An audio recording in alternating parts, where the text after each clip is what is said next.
폭락하는 윤석열 지지율에 이 정권이 탄핵을 대비한 계엄령에 이어서 종북몰이로 사건을 만들어 야당과 시민단체를 탄압하려는 것 아니냐, 이런 우려가 계속되고 있습니다. 최근 보수적인 지표로 알려져 있는 한국갤럽에서 윤석열 국정 지지율 20%를 찍고 심지어 추석 연휴 전 확인된 리얼미터에서까지 27%로 집계되면서 취임 후 역대 최저치를 기록하며 국정 동력이 무너져 가고 있는 윤석열 정부인데요. 추석 이후 지지율은 더 떨어져서 10%대로 진입하는 것 아니냐는 전망마저 나오고 있습니다. 따라서 이번 추석 밥상에 어떤 이슈들이 올라올 것인가, 이에 대한 이목이 집중되어 왔는데, 아니나 다를까 14일부터 17일 오전까지 한국언론진흥재단의 뉴스데이터 분석 플랫폼 빅카인즈에서 추출된 보도 키워드 중 상위 키워드를 살펴보니 협의체, 의료계, 여야의정, 의료대란 등 의료대란 키워드가 가장 많이 보도된 사실이 드러났습니다. 이 가운데선 정부 여당에서 강조하는 의료개혁이라는 키워드보다 작금의 의료대란 위기와 정치권 대응 및 논란에 대한 중심으로 보도가 이뤄졌다고도 확인되었습니다.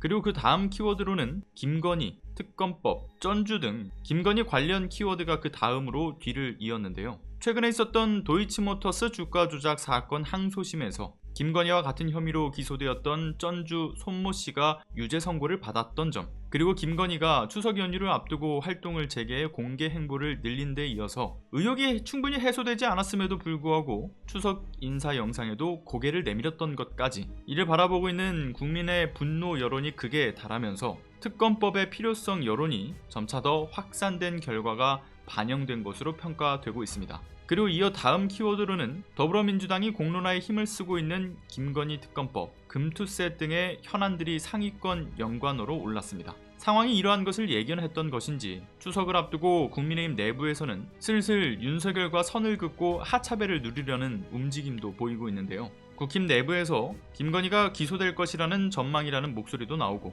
검사 출신의 전 국민의힘 의원도 나였으면 김건희 기소했을 것이다 라면서 김건희 리스크에 대한 지적이 불이 붙었습니다. 정부 여당 입장에서는 이를 타개할 방법이 더 이상 보이지 않는 여론의 흐름을 보이고 있는 탓에 와해되고 있는 것으로 추정이 되고 있죠. 이렇다 보니 추석 이후 탄핵에 대한 국민적 목소리가 더 뜨거워질 가능성이 있다는 지적은 물론이고, 이에 대비해 정부 차원에서는 초강수로 계엄령을 선포하거나 또는 반국가 세력을 척결한다는 명분으로 공안정국으로 사안을 수습하려고 하는 것 아니냐, 이런 우려의 목소리마저 나오고 있습니다. 실제로 때마침 추석 연휴가 시작되는 지난 14일 토요일 조선일보에서는 이런 단독 보도가 나옵니다. 국정원 3대 간첩단 연계 100명 포착하고도 수사 못해. 내용인 즉슨 22년 11월부터 3대 간첩단 사건에 대한 수사를 본격화하면서 북한 연계 혐의자 100명을 포착했지만 문재인 정부 당시 이뤄진 국정원의 대공수사권 폐지와 경찰 이관의 영향으로 이 수사가 어려워진 탓이라고 하는 겁니다.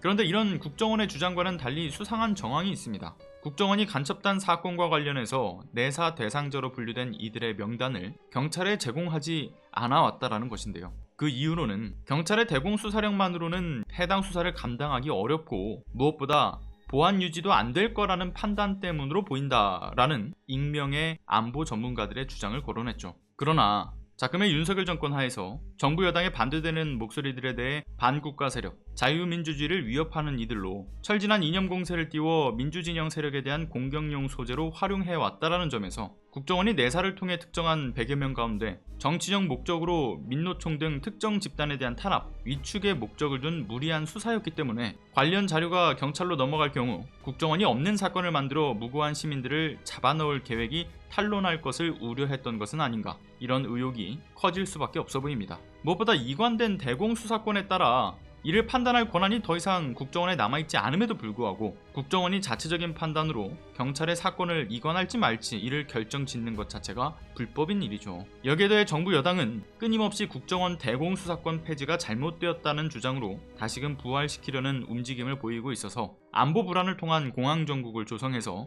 비판의 목소리를 잠재우려는 탄압의 정당성을 찾으려고 하는 것은 아닐지, 그리고 국정원을 통하지 않으면 더 이상 국정을 운영하기 어렵다는 판단을 하고 있는 것은 아닌지 심히 우려스러운 모습입니다. 국정과 민생에 대한 책임을 뒷전으로 하고 자신들 권력을 지키기 위해 욕망을 채우고 있는 것 아니겠습니까? 심지어 올해 1월부터 대공수사권은 경찰로 이관되어 있습니다만 대공수사권이 이전되기 이전이던 지난해부터 외국발 괴소포와 텔레그램 해킹 사건도 이를 이관시킨 문재인 정부 탓이라는 거짓말로 안보 불안성을 키워왔던 윤석열 정부입니다. 그리고 이관을 무력화하기 위해서 국정원에 대공수사 지원단을 설치해 운영하고 경찰에는 전직 국정원 요원을 특별 채용하는 방안까지 검토 중이라는 얘기까지 나온 바 있었습니다. 그뿐 아니라 22대 총선을 앞둔 지난 3월에는 국정원이 한국대학생 진보연합 회원들에 대한 불법 사찰을 진행하면서 대상이 되었던 주지은 씨를 몰래 촬영을 했고, 그러다 붙잡힌 해당 국정원 직원의 휴대폰에서는 촛불행동 대표를 포함한 시민단체 회원들 그리고 민주당 소속의 당직자까지 불법 사찰을 했음이 확인된 바 있었습니다.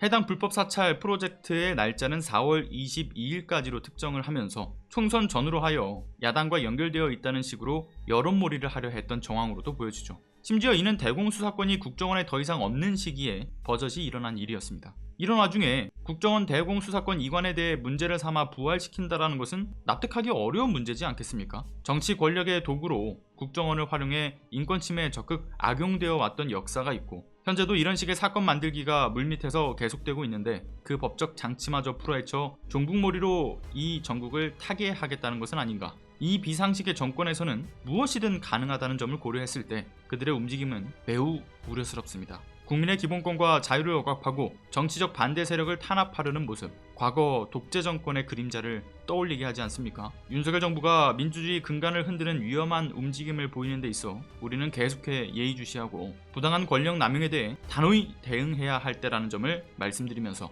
이번 소식은 여기까지 하겠습니다. 여러분의 구독과 좋아요는 물론이고 소중한 후원은 시사발전소 운영에 있어 큰 힘이 됩니다. 끝까지 시청해주신 여러분 감사합니다.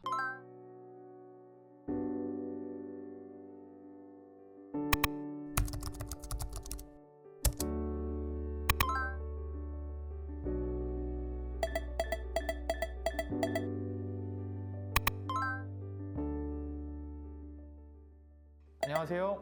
시사발전소 소장 한지입니다. 시사발전소는 진실을 찾는 민주언론으로서의 역할을 다하기 위해서 다양한 방법으로 활동을 이어나가고 있습니다.